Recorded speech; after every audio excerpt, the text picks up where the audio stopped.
Otherworldly Evil Monarch, Bab 167. Judul, Torrent Terror. Sejak tembakan pertama dari senjata tersembunyi itu difokuskan pada Tandu, Jun Mosie dengan jelas mengerti bahwa dia adalah sasaran yang dituju dari para penyerang. Dan sekarang bagian atas Tandu telah hancur berkeping-keping, dia yakin bahwa para pembunuh hanya menunggu untuk melihat reaksi mereka. Jika para pembunuh ini menyadari bahwa target mereka telah mati, maka dia yakin orang-orang ini akan segera berbalik dan pergi bahkan tanpa keluar di tempat terbuka. Kita akan pergi ke sudut itu sejauh 3 meter, dan kemudian kita akan mengambil jalan yang menuju ke kediaman Jun. Junho, kepala penjaga segera membisikkan perintahnya. Baik, sekarang dengarkan perintahku, dan kamu tidak diizinkan untuk melawanku. Kalau tidak, kau akan dikeluarkan dari perintah keluarga Jun, mengerti? Meskipun suara Jun Mosie hampir tidak terdengar, kerasnya perintahnya terlihat dari nadanya. Kedelapan penjaga tampak agak bingung dengan kata-katanya, tetapi dengan cepat menyadari bahwa ini bukan waktunya untuk berdebat dan dengan tergesa-gesa mengangguk. Jun Mosie dapat melihat bahwa sebagian besar senjata tersembunyi telah dikeluarkan di belakang lampu berwarna keemasan, sementara 5 atau 6 lainnya berasal dari sumber berwarna hijau. Tetapi yang paling mengejutkan adalah bahwa jumlah sumber berwarna keemasan hampir 3 kali lipat dari yang berwarna hijau. Siapa yang mencoba membuatku terbunuh? Siapa yang mampu mengatur line-up mahal seperti itu? Jun Mosie tidak bisa menahan diri untuk tidak membuat perbandingan. Bahkan upaya pembunuhan terhadap sang putri tidak sekuat yang ini. Apakah aku target yang lebih besar dari sang putri sekarang? Kamu akan segera meninggalkan Tandu. Dan kemudian kamu akan bergerak maju dengan kecepatan penuh. Aku target mereka. Kamu tidak perlu mengkhawatirkan aku. Aku akan kabur setelah kau pergi. Jun Mosie dengan tenang menginstruksikan. Junho menggelengkan kepalanya saat dia menatap kosong ke arah tuannya. Kita tidak akan meninggalkan tuan muda dalam keadaan apapun. Ini satu-satunya tugas kita. Kita tidak akan meninggalkan kamu tuan muda. Kita akan membela kamu sampai kematian kita. Kita tidak bisa mematuhi perintah itu, tuan muda. Omong kosong. Aku tuanmu, dan selama aku masih hidup, kamu akan mendengarkan setiap kata-kataku. Sekarang patuhi perintah. Jun Mosie dengan tidak sabar menjawab. Jelas dari serangan mereka bahwa mereka jauh lebih kuat dari kalian, jadi kamu tidak akan bisa berbuat banyak bahkan jika kamu tinggal di sini dan bertarung. Namun, kamu akan menjadi beban bagiku jika kamu tetap tinggal. Kamu harus keluar sekarang agar aku bisa keluar dari sini dengan mudah. Kita akan menunggumu di depan kalau begitu tuan muda. Dan kita akan mencoba menarik pasukan sebanyak mungkin ke arah kita.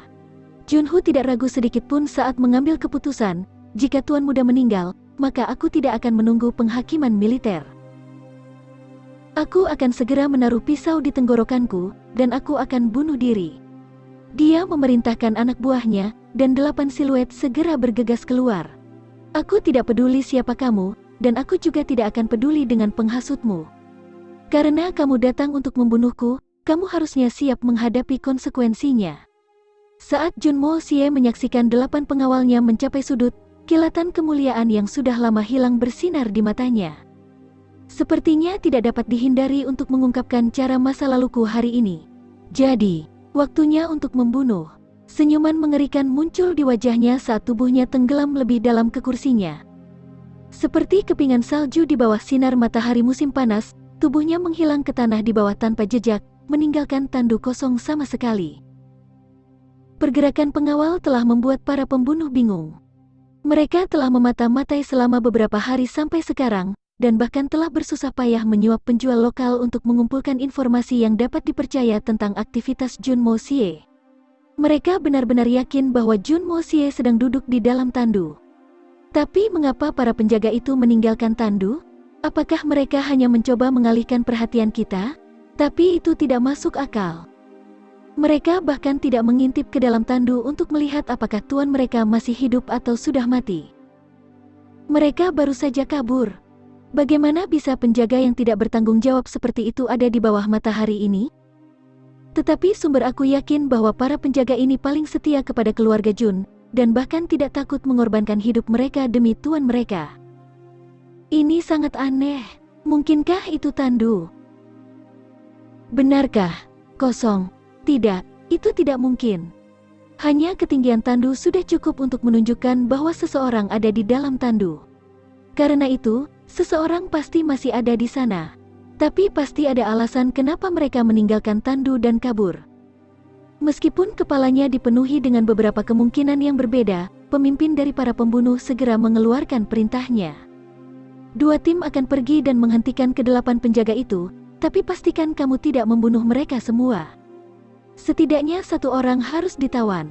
1 tim akan mengikuti aku, dan kita akan pergi sendiri dan membunuh bajingan jahat itu. Selusin siluet muncul dari dalam bayang-bayang daerah sekitarnya, dan dengan cepat berjalan menuju penjaga yang melarikan diri. Beberapa pembunuh lagi, yang sudah diposisikan ke arah pelarian mereka, sudah mulai melibatkan mereka dalam pertempuran. Beberapa pembunuh keluar dari tempat persembunyian mereka hampir secara bersamaan, dan kemudian menyebar menjadi 4 kelompok saat mereka mengepung tandu sepenuhnya. Mereka dengan cepat memblokir setiap jalan keluar yang mungkin dan bisa dibayangkan dari tandu sementara pedang mereka yang berkilauan berkedip-kedip dan memantulkan topeng hitam mereka. Anak laki-laki dari keluarga Jun, kamu bisa keluar sekarang. Tidak ada celah dalam rencana kita, jadi tidak ada gunanya berjuang. Pemimpin dari para pembunuh itu perlahan-lahan menyatakan dengan suara dingin saat dia menghunus pedang emasnya. Kamu masih di dalam. Aku 100% yakin akan hal itu. Jika kamu tidak keluar sekarang, maka aku akan membakar kendaraanmu. Tanda kesenangan sadis yang tidak menyenangkan terpancar di matanya, mengungkapkan bahwa dia benar-benar akan menikmati tindakan kekejaman ini. Pria itu mengulangi dirinya sendiri 2 kali, tetapi tidak mendengar apapun selain suara bentrokan terus-menerus yang datang dari kejauhan karena konfrontasi antara penjaga dan 2 tim lainnya. Meskipun ke-8 penjaga itu kalah jumlah dan kurang kuat dibandingkan dengan lawan mereka, mereka masih dengan berani mencoba menarik perhatian sebanyak mungkin ke diri mereka sendiri. Terbukti bahwa mereka tidak berjuang untuk bertahan hidup, tetapi untuk tuan muda mereka, dan entah bagaimana bisa menyamai penyerang mereka di latar belakang keberanian mereka. Di tengah pertempuran sengit, sebuah bendera dengan ukiran bunga di atasnya tiba-tiba melambung ke langit. Ini adalah sinyal rahasia keluarga Jun untuk meminta bantuan. Pemimpin dari pembunuh bayaran sudah mengetahui sinyal rahasia mereka, dan tahu bahwa mereka akan mendapat masalah jika mereka tidak terburu-buru.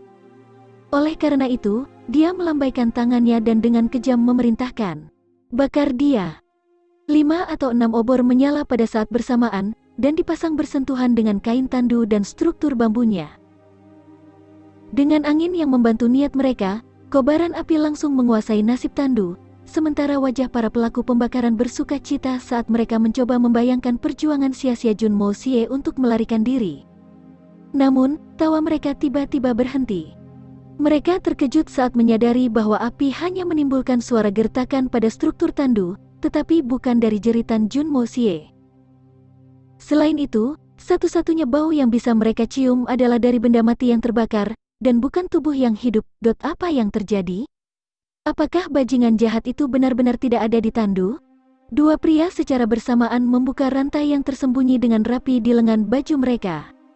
Rantai ini mengular ke arah tandu dan merobek struktur kendaraan yang terbakar. Tidak ada satu jiwa pun yang terlihat.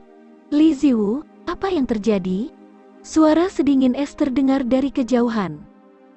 Tubuh Anggun dan Anggun seorang wanita sedang menonton dari kejauhan dengan rasa kekecewaan yang ekstrim di matanya. Kita telah dibodohi. Pemimpinnya, Li Ziwu dikejutkan oleh pemandangan petir berwarna perak yang menembus kegelapan awan. Cahaya yang berkedip ini diikuti oleh suara guntur yang tajam dan membombardir. Hujan deras jatuh dari langit di atas. Pada titik ini, 8 penjaga tubuh Jun Mo Xie masih terlibat dalam konfrontasi sengit dengan jumlah yang hampir 2 kali lipat dari mereka, dan meskipun mereka entah bagaimana tergantung tangguh, itu terbukti dari tingkat yang mereka konsumsi Suan Qi mereka, darah mereka akan mulai mengalir melalui jalan-jalan kota dalam waktu dekat. Faktanya, jika orang-orang ini memilih untuk melarikan diri pada saat ini, beberapa dari mereka akan benar-benar bisa melarikan diri. Namun, mereka masih melawan balik dengan ambisi tunggal untuk mengalihkan perhatian para penyerang tuan mereka.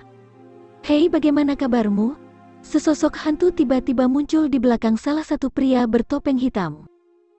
Pria itu berbalik, hanya untuk menemukan 2 jari ramping mendekati jakunnya. "Cak!" Mata si pembunuh membeku karena terkejut sementara tangannya bergetar 2 kali saat kakinya mundur ke belakang di bawah pengaruh tubuhnya yang runtuh.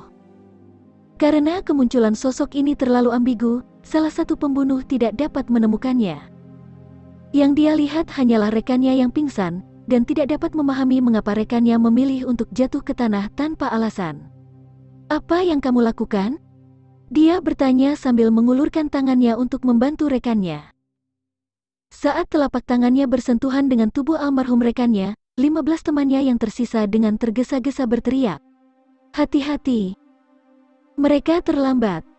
Pria itu merasakan tangan dingin di lehernya saat telinganya mendengar suara gertakan tajam dari sesuatu yang pecah. Pria itu dibiarkan bingung menemukan bahwa dia sedang menatap pantatnya sendiri. "Apa yang sedang terjadi? Aku jelas melihat ke arah depan, jadi kenapa aku melihat pantatku sendiri?" Saat pikirannya menjadi eksis, tubuhnya jatuh ke tanah sementara matanya yang seperti ikan terus terpaku pada pantatnya sendiri.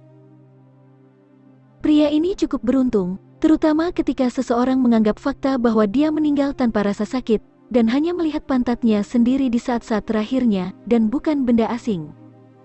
Namun, rekan-rekannya tidak ditakdirkan untuk seberuntung itu.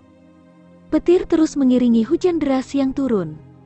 Saat kilat terus bersinar di langit yang gelap, hampir semua orang mengalami semburan teror yang luar biasa namun menakutkan. Sosok yang tidak menentu tiba-tiba muncul di antara 4 pembunuh, hampir seperti hantu. Tidak ada yang melihat dari mana sosok itu berasal. Tidak ada yang mendengar suara pendekatannya. Apakah dia dewa atau sebuah monster?